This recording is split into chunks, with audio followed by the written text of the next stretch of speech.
today. Well, baby, if your name is Christian Keys, I guess you heard our pleas about Christian. What do you want? And he's actually out there explaining. But y'all, people are saying that now, and this is what I was worried about. There is a plot to smear Christian Keys' name. And there are all these conspiracy theories that are popping up. But guess what? Christian is doing his best to explain to people why he's doing things his way. Now, I have a little advice to Christian. Baby, just stop right there. The internet don't care. The internet don't care, baby. Just do what you're going to do. And the people that rock with you are going to rock with you. But y'all, we got to get into this because all jokes aside, what he shared was really, really deep. I had no idea his life was so deep, so thorough, so intensive. Okay. They say all creatives are spawned from true pain. I guess so, right? But honestly, I'm going to play the video that Christian said about his childhood. He was homeless at 11. He begged social services to get his mom. A lot of stuff happened. And I remember thinking, your life was a Tyler Perry movie. No pun intended. I don't want to make light of it, but some mess really honestly went down. But let's actually talk about why he is saying that he's doing this. Okay. He said he put up this interview with Atlanta Black Star. Should I put the interview? Okay, let me drop the interview right here and then meet me at the jump and we're going to discuss it. Mrs. Keys was incredibly abusive. I mean, bat, hammer, broomstick, saucepan, bottle. When the belt when it wasn't as effective as she wanted, when it didn't make us scream loud enough, she would hold the leather side and beat us with the belt buckle. It gets worse, but it was that kind of environment between 8 and 12. So by 9, I started running away. By 10, I was pretty good. By 11, I was a professional runaway. I could stay on the streets for a week or two at a time. I knew how to sleep behind the bleachers in the middle school, how to sneak in and bum a bite of a friend's lunch in the cafeteria or go through the garbage and see what they didn't eat, hit the garbage at McDonald's to eat or steal from Farmer Jack's or Kmart. I got good at that too, unfortunately, but I had to eat. So that's what kind of, she adopted me when I was 6. But the rough years, the beating started at 8, and I just kept running away, and finally they believed me. Child Protective Services, man, they dropped the ball probably a dozen times. Neighbors complained, because she would have, as a punishment, she made me walk down the street naked in the rain at 9 years old to ask a neighbor for a magazine, a Watchtower and Awake, ask another Jehovah's Witness family. And like the things that this does to a kid, like it took a couple decades to build my self-esteem back up and to heal from all of that. It was heavy and painful. But I was so happy to get out of there. They finally believed me. We're pressing charges, and we're at the courthouse, and she says, if you drop the charges, I will relinquish my adoption rights, and you'll never have to see me again. And I said, shit, where do I sign? And so that was it. But the other side of that is that she kept my brother with her, my blood brother. And he had been through most of the foster homes with me.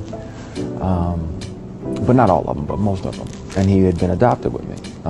So we were split for like 10, 11 years. I didn't see him again till, I don't know, I was 22, 23. So,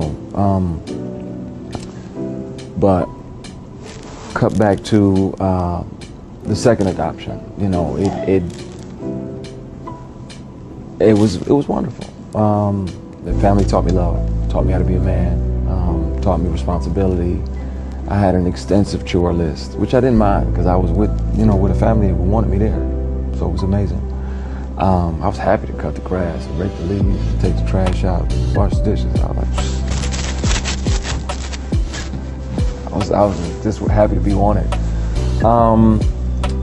Went off to college for social work because I figured, why not? I mean, I've been in group homes, detention centers, foster homes, dealt with child abuse and neglect, and I figured I could affect some change on the other side, so, why not? Didn't quite end up using it because when I got out of college, they were paying social workers. Social workers and teachers are grossly underpaid. It's probably like 32, 35 a year or something. And my first job out of college, I was driving a truck at a moving company, and that was like 50, 60K a year. I was like, I'm staying over here and getting this bread. He said this is an interview I did with Atlanta Black Star a little while back. Maybe it'll be a little easier to understand why it was difficult to speak up about it. Difficult to find courage. These powerful people target people from traumatic childhoods and use that to bond with them and earn their trust. Then they try their attempts. Once you go through anything like I went through for years as a kid, this new trauma can almost make you shut down again. And even though in a moment you find the strength to say no to the attempt, you still may not be strong enough to speak up or brave enough, worrying about if this person was going to take away my livelihood, right? Worrying about how many other people are out there that weren't strong enough to say no and they actually said yes. Is this person still doing it? Still pressuring people to walk away from their integrity and their morals for an opportunity? You pray and gather the strength to speak up, and most people are in your corner and believe you. I'm not going to respond to the ignorant or negative comments that have been made. And I pray for those people that never have to experience themselves or never have any family members that grow through anything this traumatic. And then you have people talking about them who don't even know. Let me tell y'all something, right? I feel Tristan. Trauma is each individual's person, and however he wants to be compensated for it, that is his choice. Because if you don't want to have to compensate someone, you shouldn't inflict trauma. Okay. But I worry about Christian. I worry about him a lot. I worry about the fact that he does not seem to be operating with a lawyer, that he does not have a cohesive message. Again, his trauma, he wants justice. He has not gone to the police. Now, there could be bigger considerations. Maybe he is worried about his career. Maybe he isn't going for a payday. That's not it. But what I was afraid of happening is starting to happen. There have been numerous leaks now that the reason that Kristen is doing this, and I quote, I did a little research, but they said the reason that Kristen is doing this is because the story regarding him is that Kristen is doing a publicity stunt to gain sympathy for him because he has a pending federal lawsuit in the Northern District of Georgia for copyright infringement. He has taken credit for a story he did not write, which is the show All the Queen's Men. Ledford versus Tyler Perry Studios and the entertainment lawyer by the name of Dana Thomas here in Atlanta. So far, the courts have stated that it isn't a frivolous lawsuit and you can view the complaint. Okay, so I pulled up the complaint and I actually did a little digging. And listen, I got to tell you, I believe, because we have to separate these things. I believe that it looks like, according to the clip, that Kristen did maybe infringe on somebody's copyright. Okay. The guy seems to have a case. And I talked to another person that has read Christian's works and this and that, and they were like, yeah, it does seem like he's infringing because where did this character come from and that character? But you guys, I think we need to break this into three different things because I do believe all things can be true at once. I believe whoever, we'll call him maybe Tyler Perry because we don't know. I believe possibly, maybe Tyler Perry infringed on Tristan's personal autonomy. Let's not forget that Kristen has been working with Tyler Perry since 2007. I believe maybe he was harassed. I believe everything he said. And I believe that the reason he put up with it is because, and this is the truth people don't want to admit, everybody wants this beautiful story. People that come from abused backgrounds are more likely to accept abuse. They're more likely to stay around their abusers. They're more likely to let things slide because they have been through so many things. It's not that bad. They can push through. But abuse, like everything, wraps up in someone's mind and it weighs heavily. So maybe Tyler Perry could have been doing that. It's also true that Christian could have infringed on another writer's copyright. Those two things to me don't have anything to do in common. However, the theory that it's trying to be pushed in blogs that Kristen is looking for a payday because this copyright infringement lawsuit, it just doesn't track.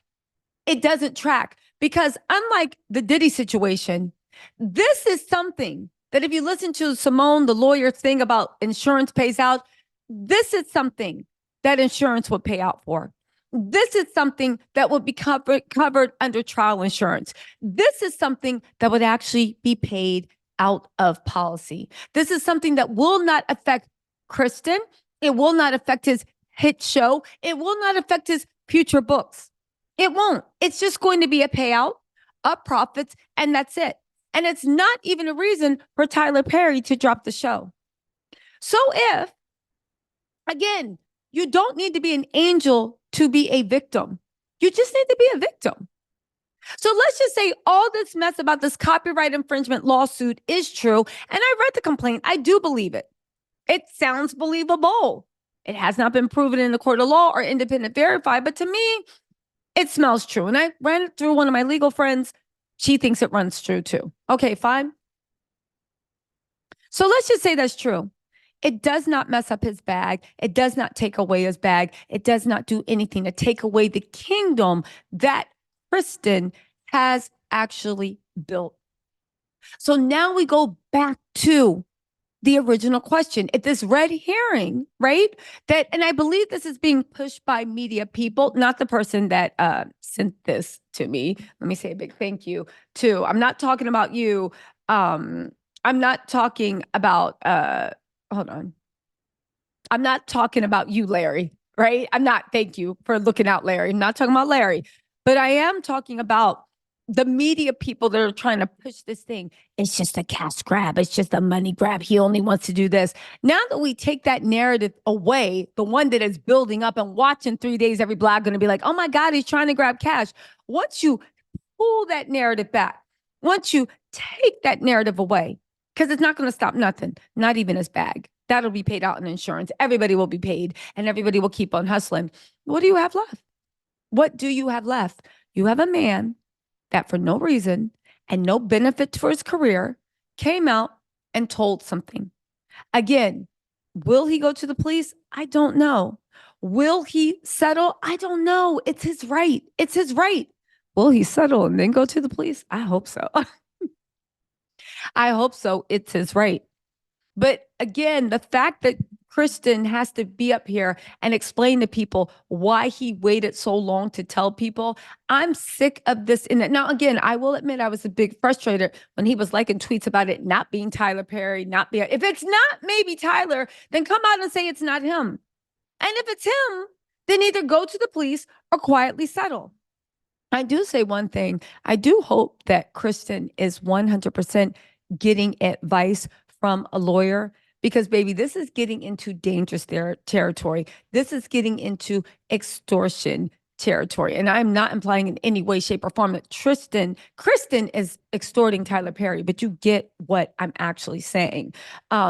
Listen, these billionaires and millionaires, they did not accumulate all this money being stupid or being played for a fool or letting people get the upper hand on them.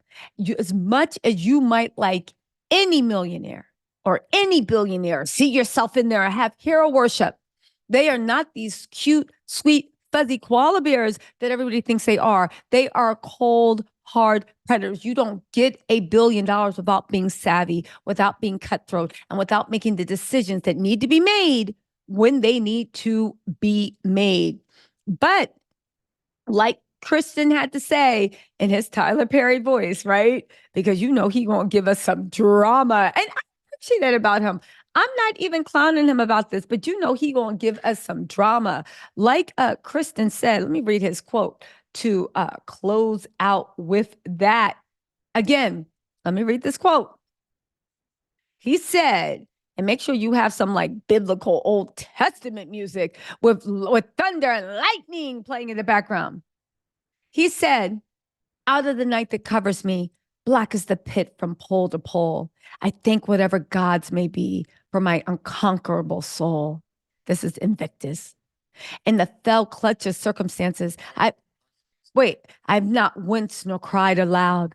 Under the bludgeons of chance, my head is bloody, but unbowed. Beyond this place of wrath and tears looms but the horror of the shade, and the menace of the years shall find me unafraid. It matters not how straight the gate, how will charge the punishment's scroll. I am the master of my fate. I am the captain of my soul. Y'all listen, if there's one thing Kristen's gonna do, he gonna give us a biblical Tyler Perry comedy drama read. Listen, all jokes aside, I'm hoping Kristen finds his justice. I'm hoping that he just starts moving differently because he needs to protect himself from these powers that be. You saw what they did to Monique. You saw what they did to anybody that challenged her. Baby, what you think they're gonna try to do with you? Again, I hope he's protected. I hope he's prayed up. I hope the grandmoms got a prayer circle going. I really do, because it's about to get ugly, and reaching out and starting to meticulously leak things from Kristen's past is already starting. Y'all listen, let me know what you think in the comments. I'll talk to y'all later. Bye.